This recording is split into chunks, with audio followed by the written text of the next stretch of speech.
Hi, we're back. Well, we are back, aren't we? We've only been away for a year and a half. We're back. Oh, you mean videoing? Yeah. Oh, yes. Yeah, a year and a half since we last did one. I think so. Yeah, which was the Lake District Challenge. Oh, yes, yeah. it was, yes. So we've decided to try again, and we'll see how successful or otherwise we are. I'm Mike. And I'm Kerry. And we call ourselves... Silver Green Adventures. I remembered. I know, I had to think twice. And we've had a really eventful time over the last 18 months, yeah, isn't it? Yeah, probably 18 Yeah, months. since we finished the Lake District Challenge, we've kind of carried on travelling, sorted the house out, rented it out as a holiday let, changed motorhome. Oh, yes, a few times. Yep, done some house sitting, and we're now sat back in Kendal for 3 months before we let out again for the forthcoming year. And we're also this year intending to do some warden work at a campsite. Yes. Before going off again travelling in October. So we thought we'd start making videos again. I don't think we'll make them on a weekly basis. We'll probably make them when we see fit. But we try and make videos that are a bit more informative now rather than just following us around travelling, which I think there are so many people doing that perhaps it's not that... what's the word I'm looking for?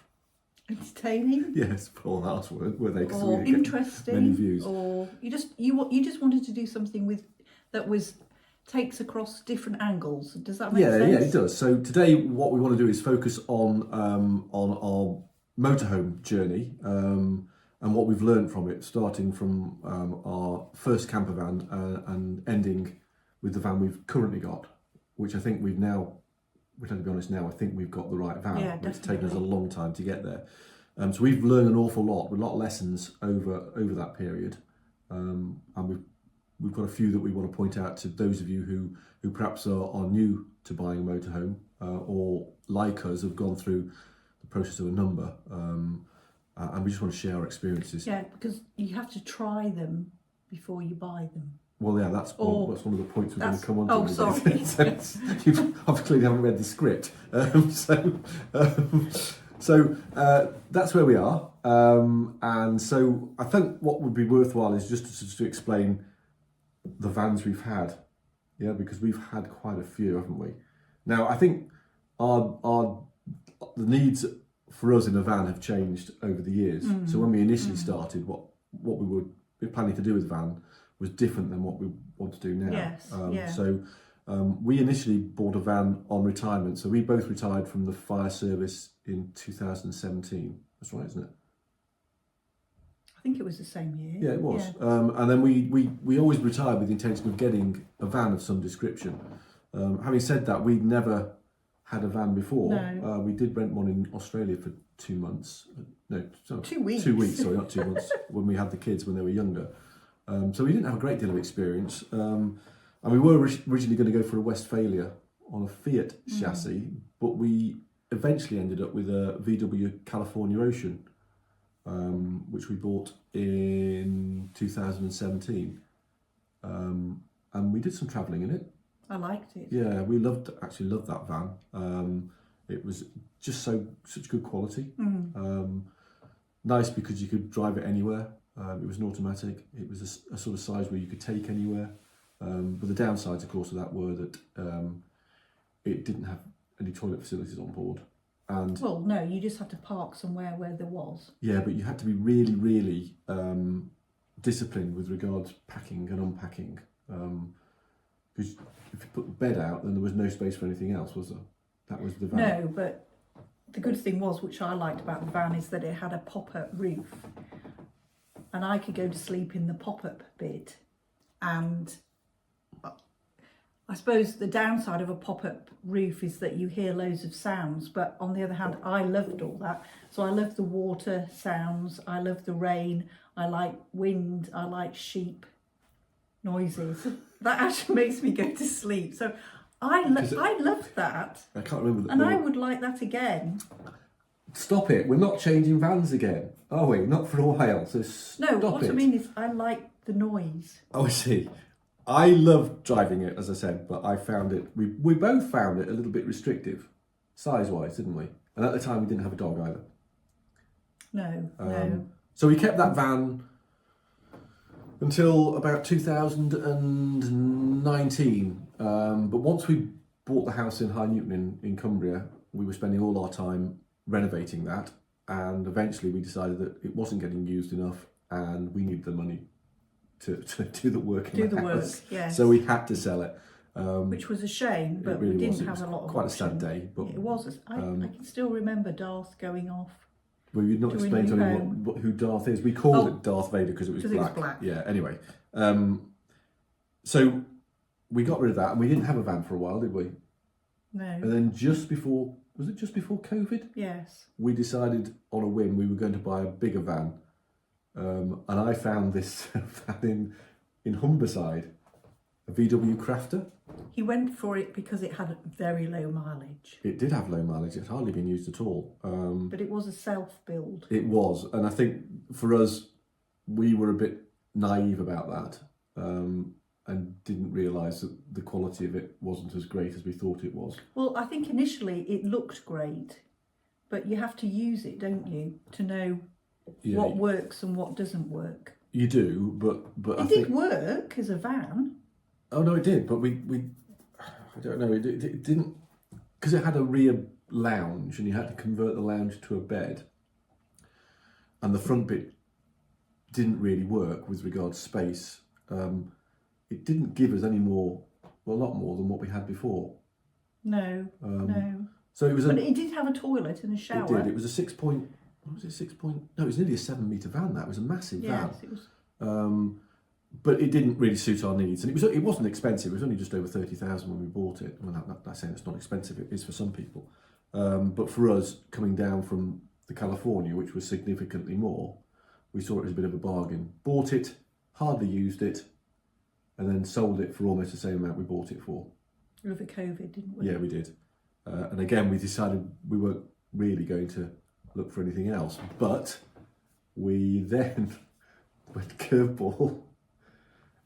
We went to T-Bay. Now, if you've never been to T-Bay, Adventure Leisure Vehicles at T-Bay, it's fantastic. They are a fantastic place. Yeah, they're very good company. And we eventually plumped for an Ariba Troll 540 Ocean Drive, which we towed with our Mini Clubman, which was was on the... No, you don't say heavy end, do you? What do you say? It's... I can't think of how to say it.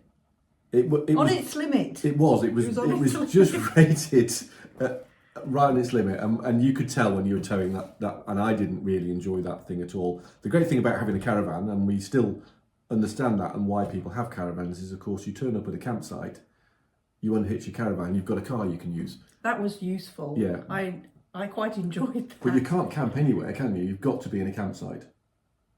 Yeah. Yeah. Yes. You can't stop at the end of a side of a road. No. And it's harder to take it to the supermarket. You have to drop it off first. Yes, you wouldn't take it to the supermarket. I don't think I've ever seen anybody take a caravan to a supermarket. Anyway, so we used that for a while, but I hated towing it. So eventually we ditched it. I liked it though. I did like it. I a lot did of character. like it. But there's an awful lot. I felt quite at home in that. We caravan. felt there was quite a lot of faffing about with the caravan setting up and stuff, didn't we? I think you quite liked it, really. And I do enjoy watching people at campsites faffing about with their caravans. With their caravans and I do. emptying and filling and. Do you want some more milk? Oh, thank you. Sorry, we're having a nice cup of coffee while we're here. So we got rid of that, and I don't want to rattle on too long because otherwise we're not going to get to the. Sorry, I will out of camera for a moment. I know you've not drunk yours. Well, this is going a bit wrong. So we oh dear, let me put the milk back over there. We then bought. Oh dear. That was funny. Why was that funny? Well, you can tell we're not professional. Anyway, we then some friends in Kendal, Yes. pull it together, had bought an Adria twin, hadn't they? And they showed us around it, and you loved the bathroom configuration. You fell in love with the bathroom configuration, which again, maybe not the right reason to buy a van, but we did buy it. Yeah, but it wasn't just for that, was it? No, it wasn't. It was for us at the time. It was the perfect size. Yeah. We thought the build quality of the Adrias was very good when we looked round. We were later to discover otherwise. And the way it all worked was great. And to cut a long story short, We could fit a lot more in the van than we'd previously had, as in more stuff, so we Yeah. could go away for longer, and Yeah. that's what we were looking for. But to cut a long story short, and I don't want to go through the number of Adria twins we had, because we could do a whole video on that. Suffice to say, we had some real issues with the Adrias. Yeah. Now I know people love their Adria twins and are very, very precious about them.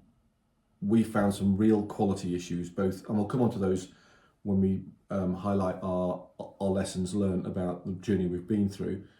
We found some real quality issues with both the coach build and the Fiat van.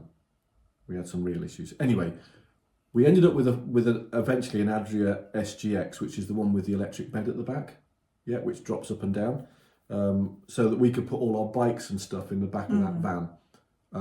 And it did work, because we went off on a number of adventures to Europe with the van. It was only when we decided that we were going to rent this out as a holiday and live in a van full time. And the last trip we went, the last to one trip we went, we realised that it just wasn't big enough. The interior space wasn't big enough, and all our stuff was underneath the bed, and it was all cluttered. So, setting aside the build quality issues, we came back in 2024 from our first trip to Europe, and both of us realised that van wasn't big enough for us. So we part-exed that, and we then bought a Hymer T685, which is a Mercedes-based chassis on a coach build. It's a lovely van, not one of the most expensive Hymer vans, although it was bloody expensive, to be fair. But it works. It absolutely works for us. And the quality's there. The quality's superb. And so far we've had no real issues with it at all, apart from a door latch. The chassis, the Mercedes chassis, is head and shoulders above the Fiat. It's a much smoother ride, It's isn't it? so much better. We're very happy with that. So that's where we are. And I think what I will do when we get time is do a short video of the van itself, so people can see what we have and how it works for us. But we thought we'd go through a number of lessons learned about our journey, and it's been a long journey with vans, over the last 6 years. And the first one I think we were going to point out is unlike us, if you're going to invest in a van, and they are expensive, and it becomes a very expensive mistake if you get the wrong one, you need to have a clear view of what you want and need from a van. That's fair enough, isn't it? Yeah. So point I think one. we did know what we wanted from a van. Yeah, we did, but as we explained at the beginning, our needs have changed. Yeah, over they the have years. changed though. But as Kerry says, the most important thing probably is to try before you buy. If you get the chance to, is rent a van out, go and experience it, and to see whether that layout would be the one for you, and what you intend to use it for. Do you intend to use it for just recreation vehicles, so it's weekends and holidays, or like us now, do you intend to use it to live in? Yeah, because originally when we started, we didn't ever think we would live in it. We just enjoyed being in the camper van so much and travelling, didn't we? So there is, I think, a fair difference between holiday use of a van and living in it full time. And the great thing about the van we've got now is it's got a big garage at the back. You can put all your stuff in there and it doesn't affect your living space. So I think you do need to try and be quite clear about what you want from a van. I think that's our first lesson. I think the second one is take your time in making a decision. Yeah. it is a big decision. So don't rush into it. So see as many vans as you can. Go to the exhibitions. What I would say is go to the exhibitions, but don't be sucked in by the sales patter, which you do get there. Go around quite a few show motorhome show places. Yeah, the NEC is very good to go to. Yeah, those are quite good, and also companies as well, because you can just go in and out the vans at your leisure. And decide whether you want a coach build or you want to do a self build. Now, self build is something we would never contemplate because we don't have the skills and attributes to be able to do that. But I know you can employ somebody to do it for you. Yeah, we did look around a number of those places. We did. But we decided not to go for those. The other important thing is budget. Yeah, is be very clear about what it is on how much you want to spend, and don't get carried away, because it is very easy to get carried away. We were quite lucky. The periods we used or we moved from van to van was during the COVID period, so we didn't really lose out on selling because the values kept going up. The problem is now is there is an oversupply, we think, and the values it's not as buoyant as it was. So I think I suppose it's better now because people have got more to choose from, and you could get a better deal maybe. You probably can, but you don't want, what you don't want to do is chop and change, because I think you'd lose out a significant amount of money, to be fair. So that would certainly be, I think, another lesson for us. I'm just going to scroll up here, up our little list of things to say. I think one of the most important points is dealers. Yeah, and we have experienced a number of dealers. We're not going to mention their names because I think that would be very unfair. But not all dealers are the same, are they? No. Far from it, in fact. A friend of mine who worked in a motorhome company said dealers are quite similar to car salesmen. I think they're far worse, to be honest, because if you go to a car sales room, yes, they want to sell a car, but if you've got a problem with that car, you take it back and it gets sorted out. With the majority of dealers we've dealt with, well, it's probably 50-50 to be fair. You buy a van, and of course the complication around a van is that you get the chassis, and then you get the company that builds onto the chassis. So if anything goes wrong with the chassis, you have to go back to the manufacturer of the chassis, and the dealers really don't want to know. They don't want to know at all about no, because they don't do that part, do they? No. And then if you want to go back about the coach build element, well, of course, they're dealers, but you then still have to go through the company that manufactured the vehicle in the first place, and it gets very difficult, very complicated, and we takes think ages, very slow. Yeah. So we don't put much credence in warranties because it becomes an absolute nightmare. It's so slow. So you do want a warranty with your vehicle. You do, but it's so difficult to get things done. So be very careful. I think it's just do your homework around dealers. Yeah, and if you can, choose one that you feel happier with, that you know that you'll get the work done, and maybe that you can build some rapport with. Because I would go back to T-Bay, drop of the hat. Well, that's what I think I was going to say, is the one dealer we found who was very, very good was Adventure Leisure Vehicles at T-Bay, and we're not sponsored. We don't get enough views to get sponsored for anything, but we're certainly not sponsored by them. But we found them to be excellent, very, very knowledgeable, very helpful, and would do anything for you. The other point to realise about dealers is if you don't buy the van from a dealer, they generally don't want to know. No, you have to take it back to the place that you bought the van from. We were finding that the dealers we were buying from were miles and miles from where we lived. In fact, the one we've got now, the Hymer, we bought it from down below Bristol, which is it's 3 hours, 3.5 hour drive from here. So that's something I think you need to consider. Automatic or manual, and obviously the size. We find the automatic box is so much easier to drive, and you can focus on dealing with the size of the vehicle. I say we. There isn't much driving done by Kerry. I don't want to drive a big van. No, I know. I should. And I'm quite happy with you not doing it, because I think it would just blow your mind. But I think you need to have as an individual, have very clear about how confident you are driving a vehicle of that size, and whether it would certainly help being automatic or manual. Now, I know that automatic vehicles cost more, but I think the cost is absolutely worth it. It makes life so much easier. Less to think about, isn't it? Another one is where will you keep it? We were fine when we were living in our previous house. This house has limited space for parking, so we store it. But of course, storage isn't always as close as you'd like it to be. And Well, the type of storage that you need. yeah, and whether it needs to be covered or uncovered. Yeah. I mean, there are all those issues. And I guess the final one is whether it's ULEZ compliant. Not, and I say ULEZ, but I also mean all the other cities now that are becoming more restrictive around travelling in them with vehicles that aren't compliant. Well, that's slightly different, because in France and other countries you have to buy a card. It doesn't matter whether you meet emission requirements or not. You still have to buy the card, so it's basically like a tax. But if you, for example, want to go to, and now you can't go to Crystal Palace because obviously it's closed, but if you want to go to Abbey Wood, is it? You need to be ULEZ compliant, otherwise you have to pay extra money. So it's just considering those sort of things.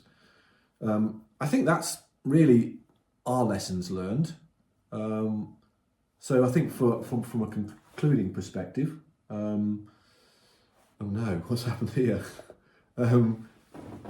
Whatever you buy, it will be a... You really haven't read the script at all, have you? Can you see? You haven't got your glasses on, have you? I don't know whereabouts we are. Compromise. Oh, compromise. Well, it will, won't it? Yes. I You think, can't have everything, No. can you, in life anyway? no, absolutely not. But everybody you talk to, it doesn't matter who they are, they will always say that whatever you buy is a compromise. Yep. If you buy a small van, it's brilliant because you can go everywhere, but you don't have a great deal of space. If you buy a big van, you can't go everywhere. You can't go into some car parks, No. Supermarkets. You have to reverse. So, but backwards. the example, the compromise with that, of course, with us is we've now got 2 electric bikes in the garage Yes. and a dog trailer. So we have learned that actually you can park further away from a town, hop on your bike if there's a decent cycleway, and you can go and visit. So it's just about working it all out, but they're all compromises. And there isn't a perfect van, there never will be. And it's whatever you want, really. Never forget why you bought it. Adventure. Absolutely, yeah. We have been places, seen places, done things that we would never have done. And they're not all positive. I mean, if you take an example of the trip we've just had to Spain and Portugal, we have stayed in nice places and we've stayed in pretty rough places, to be fair. But what you do is you get to see the country as it is, yeah, a living country. But rather I than must just... say, all the people we've met have been really, really lovely. Very friendly. Everybody. I don't quite know where that is with regards what I was saying, but... No, but what I'm saying is you do meet loads of lovely people. Oh no, you do. I just think it's important to realise that it gives you such opportunities to go and explore and see stuff that you otherwise wouldn't. And I'm not criticising people who do other things, because some people love going to tourist destinations and just being in tourist destinations. But if you have a van, you won't just experience tourist destinations. You will experience the real country. If you want to, you can experience what you want to experience. That's what you're saying, I think. I think another one is don't believe all you see on YouTube. Yeah, you don't watch it as much as me, but these travel vlogs that people do in vans, it often looks lovely, idyllic. Yeah, and it often isn't. So I think... Well, that's just life, though. No, isn't it is. But if you're looking for a van, you have to have that broader view. It's not all perfect by any means. Yeah, when you're emptying a toilet in a car park somewhere into a grotty hole, it isn't that lovely. So I think that's worth being aware of. And that really is, I think, for us, is it, isn't it, really, for this video? Is there anything else that I haven't thought about? No, I think you've covered everything. I should say we've thought about, but it has been me that's thought about it. So I think important to say that we've had a great time with our vans. We've learnt an awful lot over the last 6 years. And I actually, now we're back home, I actually miss. Oh, I do, really van. do. Yeah, and I can't wait to get back in it, really. So we really enjoy it. We wouldn't really be without one, even if we, and we've discussed this a little bit, in the future decide to buy a different house and live somewhere else and not rent it out, we'd still want a van, even if it was a small one, to be able to go away for short periods, because it gives you so much opportunity. So that said, what's the future for Silver Green Adventures, Kerry? That's positive. People will look forward. What's the future? I think, well, what we want to do is do some more informative videos, coupled together with some videos of travelling and some of our experiences, our life experiences as well, and probably try and bring into it a little bit of our way of living, which is to try and have as little impact as possible on the environment.